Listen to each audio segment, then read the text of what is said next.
날씨를 알면 돈이 보인다. 날씨 경영에 관한 책의 제목인데요. 특히 날씨에 민감한 음식업에서는 더더욱 날씨가 경영에 있어 중요하다고 합니다. 지난번에 대형 베이커리의 날씨 경영 전략을 소개해드린 적이 있는데요. 빵집은 유통기간이 짧기 때문에 날씨에 따라 잘 팔리는 빵을 많이 만들어서 재고를 줄이고 매출을 올리는 전략을 쓰고 있습니다. 그런데 대기업은 날씨를 활용하기가 용이하지만 작은 점포들은 개인적으로 날씨를 이용하기가 쉽지 않은데요. 한 김밥집 여사장님이 날씨를 이용해서 성공한 사례가 있어 소개해드리겠습니다.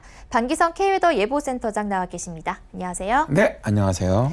네, 센터장님, 그 조그만 김밥집에서 날씨를 활용해서 매출을 올렸다고요? 네, 그렇습니다.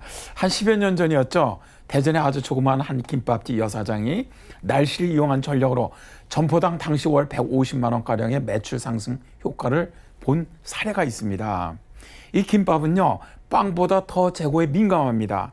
식재료가 쉽게 상하기 때문인데요. 이 여사장님은 지하상가에서 3평짜리 김밥 가게를 열었다고 합니다. 하루에 한 20만 원 정도 팔릴 것으로 예상하고 재료를 주문했는데 실제 매출은 하루에 10만 원 정도였다고 해요.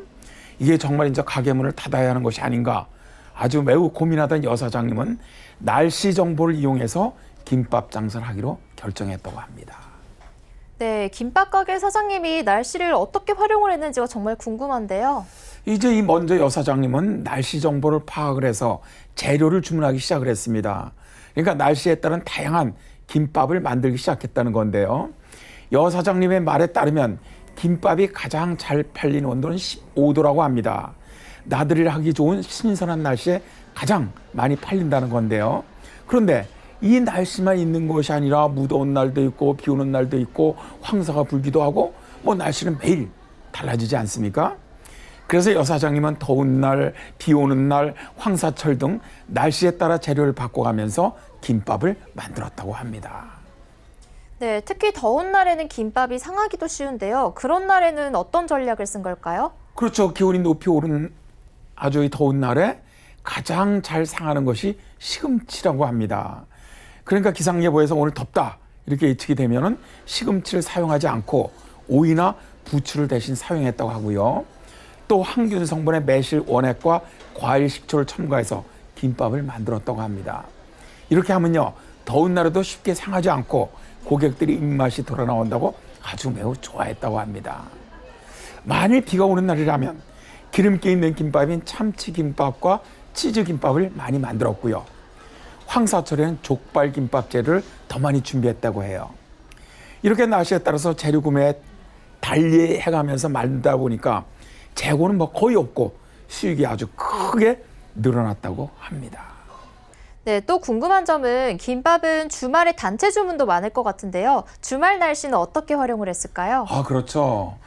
이 여사장님 주말엔 날씨가 맑다는 예보가 나오면은 재료 주문을 평소보다 70% 이상 늘렸고요. 비가 온다고 하면 재료 주문을 평소보다 50% 줄였다고 합니다. 제 친구 한 대학의 상대학장이거든요. 근데 이 친구 어느 날 아주 심각한 표정으로 내가 일본에 갔더니 일본의 김밥 기업들은 날씨를 김밥 제조와 판매 적극적으로 활용하더라. 그렇게 얘기하면서 아주 매우 신기해하는 거예요. 그래서 우리나라의 조그만 김밥집 여사장의 날씨 활용 사례를 갖다가 이야기해 주니까 정말 감탄하더라고요.